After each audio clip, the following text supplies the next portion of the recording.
Happy Monday. Welcome to ATI ProMedia. We are powered by advanced trading. Ooh, do we have a show for you, and it's building itself. Let's go over the markets. Front month corn up 5. Front month soybeans up 15.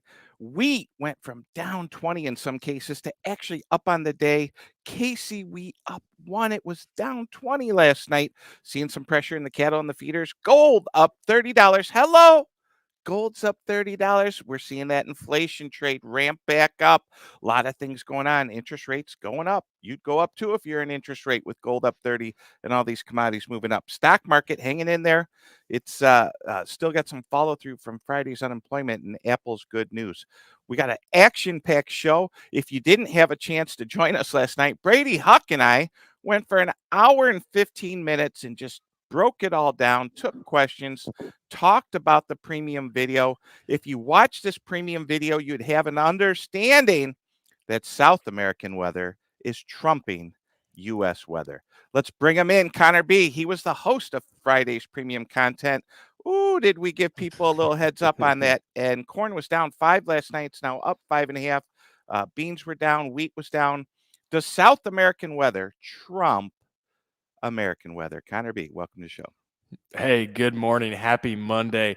And I say absolutely when we're looking at South America, right? There's other things in play other than weather, too. We've got that insect, the leafhoppers disease in Argentina. But there's a lot of factors. Right now, it feels like we're talking a lot about this delayed planting, and it could become more of a story, right? We got more rain in central Illinois over the weekend. But Dr. Cruz, Cesar Cruz, did a fantastic job of just highlighting some of the issues that I feel like, especially you and I, we weren't really paying attention to, Tommy. And now it's like, oh boy, we got to make sure we know what's going on in South America. Yeah, I sent the video to a couple friends in the industry, and these guys are real players in the market. I said, do you realize how bad, not how bad, that's not maybe the right word. Do you realize how much is going on? Talk about the triple threat. You talk about that a lot. You brought it up last night on the show. You were dialing in, but talk about the triple threat going on in South America. Yes, Cesar, he really highlighted the 3 issues in South America, okay? The number one, we're starting to turn a little bit drier. That drier season is coming a little bit earlier than expected in northern central Brazil, right? That's probably the first issue, we'll say. Number 2, huge flooding in southern Brazil, right? They're trying to finish that last 15-20% of soybean harvest. They can't do it because the rain will not stop. They're at like 6 to 8 inches. Here, let's pull up. I got a few slides that highlight this. I'll pull them in. Okay. So if you look at that, it really highlights how we're turning drier in northern Brazil. And look at that southern tip of Brazil. See that pink, 6 to 8 inches through today, right? When we filmed it Friday, the rain still hadn't stopped. So continues to rain. And then the third issue is going to be Argentina, right? What is their production going to look like? Last week, we saw the Rosario Grain Exchange cut their forecast again, right? Because this leafhoppers disease, it's not really going away, Tommy. We're seeing it affect, and we still don't know, right? It's going to be hard to determine how much it's going to affect yield and production, probably until we're harvesting it, until it's all out of the field. And so for me, if I had to rank the issues, right, this is my opinion, Tommy, is I'm going to say Argentina. I'm going to put that number 1. The flooding, that's a big deal, right? Not being able to harvest those soybeans. That could really affect soybean production in Brazil. And then 3, I'm going to say the dryness, right? It's worth pointing out, right? It's very dry. It's a little bit earlier than expected than traditionally, but they have a dry season in Brazil. This happens every single year. As you can see, normal rainfall by month in central Brazil. As you can see, it's kind of a cliff. We really drop off in April, May. And so they had good precipitation early, right? Planting conditions were right. They had good rain. And so now it's just going to be how's this crop going to finish? Did they get enough precipitation? Is the crop good enough to make it through this dry period? So that's how I'd rank the issues personally. But yeah, it was a great video by Cesar. Talk about he broke it down fantastic. Oh, and yourself, folks, if you haven't subscribed to ATI ProMedia Premium, this is the video we're talking about. Trouble in South America. Connor B. hosted with Dr. Cesar Cruz. He's incredibly incredible to work with because he's so well connected in South America. He's also so thorough. I mean, that PowerPoint he put together, he actually took a lot of time. He's what do the American farmers need to know? What do our clients need to know? What do non-clients need to know? We bundled up this video. We had it out to you Friday. We also sent it to friends in the industry to say, hey, do you realize this is going on? Premium content, $1 a day, 6 videos a week, plus actionable text and daily emails early in the morning, whatnot. Let's talk real quick. I want to I'll move this to side. Let's go. We'll get rid of that for 1 second. Let's talk Yep. about what the wet looks like on that bottom part. Ó, Rogério, a máquina do Neide. Ah, para ajudar ainda, quase que a cônica quebrou a gabine, ó. That's a good example of too wet. Now, Yeah. that was the bottom of the map with the pink with the still raining. Big thanks to Mike at T-Storm for providing that. Let's go to the. I'm going to show you what too dry looks like.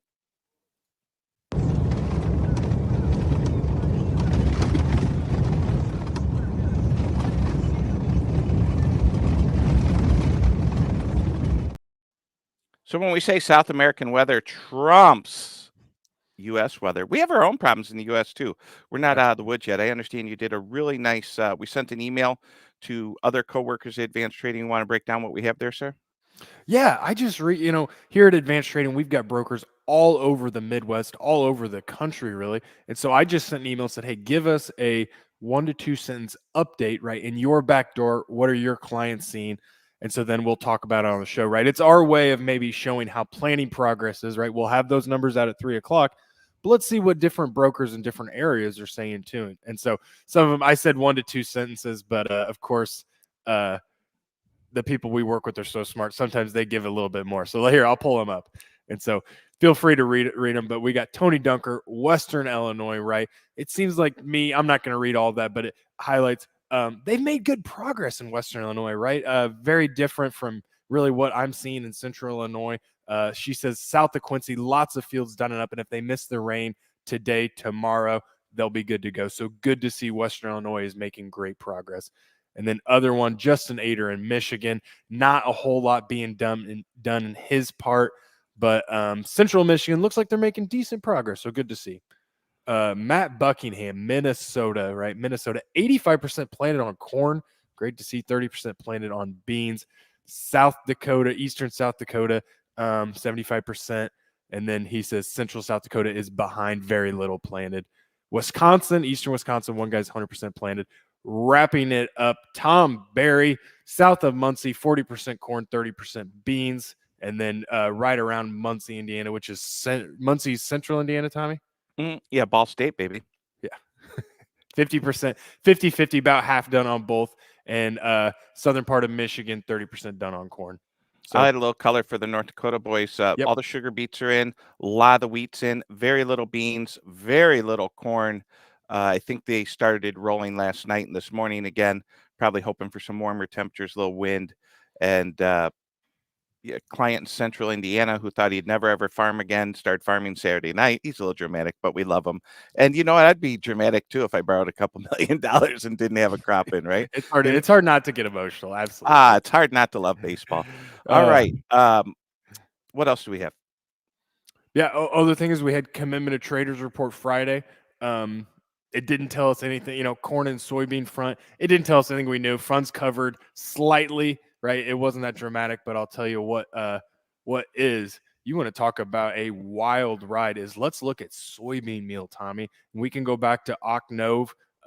We were very right. They were long. They owned a ton. And then if you can look at that black line, look at the sell-off, and then here's what we're doing. And if the soybean complex is telling us anything today, right, we might get more of that roller coaster ride in soybean and getting them back and maybe increasing their length this week if we see the follow through. Time will tell there. So big story there. And the other one is the wheat market, right?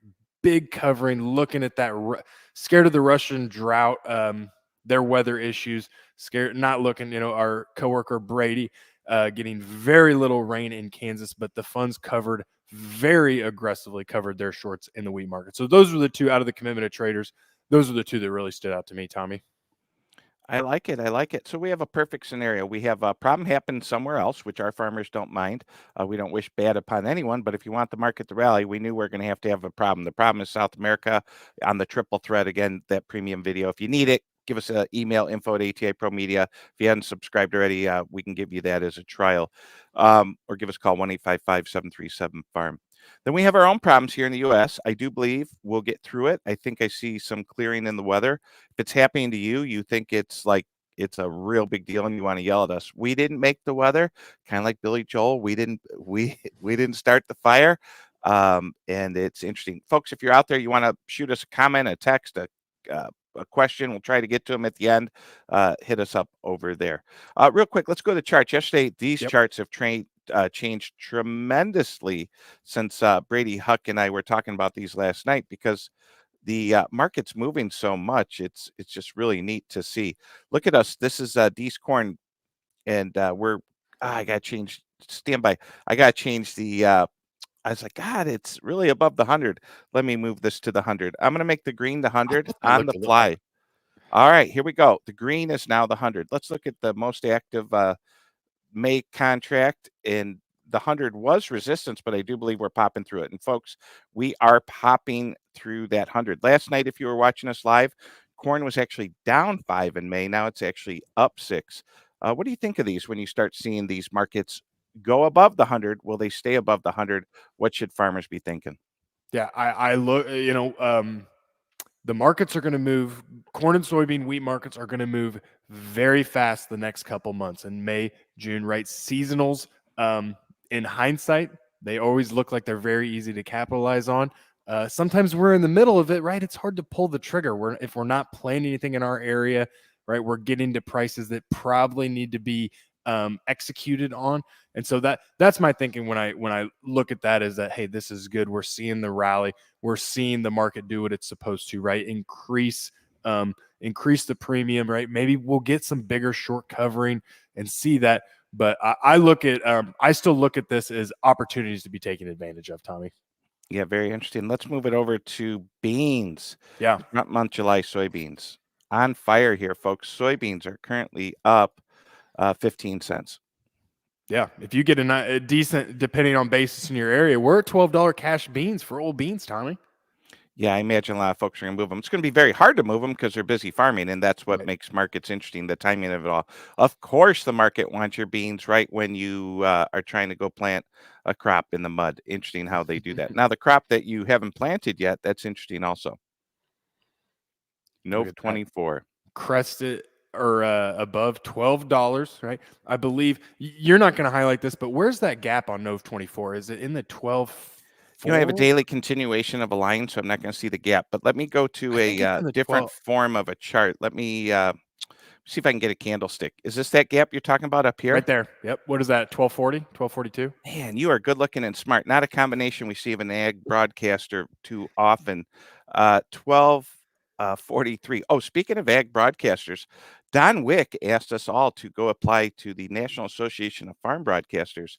And I said, we're not farm broadcasters. I go, we don't talk on the radio. He goes, oh, National Association of Farm Broadcasters is starting to consider people like you and what you're doing real farm broadcasters. This is as they're trying to cancel AM radio, right? So I'm getting a text once a week, don't cancel AM radio. Call your senator and congressman. You don't see anyone canceling live streaming, buddy. So I believe this is the way of the future. I will apply today. I got a nice email from someone at the NAFB, and I tried to apply a few years ago, and they said I wasn't qualified. Interesting how things change. Back to you. Absolutely. So looking ahead to this week, let's make sure we're going to be talking about it a lot, but USDA report Friday, right, Tommy? And then I think CONAB, the past couple times we've seen CONAB release in the morning, USDA report in the afternoon. I believe CONAB is going to be the following week. Don't ask me what day it is. I think it's early next week. But so that's going to be interesting, is that we're talking about all these issues in South America. Is the USDA finally ready to cut some production for Brazil, Argentina based on this, right? I'm kind of, with everything I'm seeing, I'm kind of thinking so, but time will tell, right? They've surprised us before. But USDA report Friday, make sure you got that on your calendar. Yes, sir, I can. Yes, sir, I can. What else? What else? What else? I'm excited. Markets are moving. We're probably gonna have to end the show early. We got time for a couple questions. Real quick, Saturday's premium content, Joe popped that up, was Mr. Don Wick. Don Wick and I sat down. Don Wick spent the week in DC. That was extremely interesting. If you're a subscriber, ATI Pro Media Premium, you get that already. You had that about 2, 3 o'clock on Saturday. Don Wick spent the week in DC, really broke down things. Thanks to our subscribers. If you haven't subscribed, click www.ATI ProMedia. It's right there at the bottom of below our heads all day. We keep it running. While we speak, corn's up 7. I kind of need to go. Any questions or comments from the peanut gallery?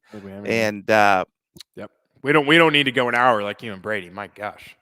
oh man, Brady, the kid's awesome. Besides his internet being a little down and out, but I said I'm going live, and I said, we're just going for 15 minutes. We did. We went for 15, then we went for an hour more. See how that works?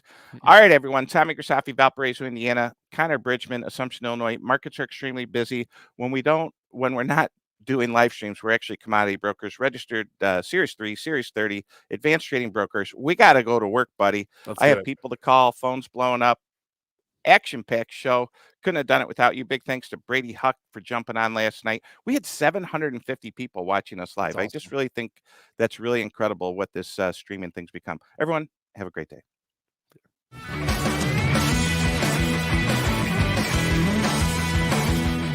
Thanks for joining us. We're here every day, 9 a.m. Central. Don't forget to like and subscribe. We'll see you next time.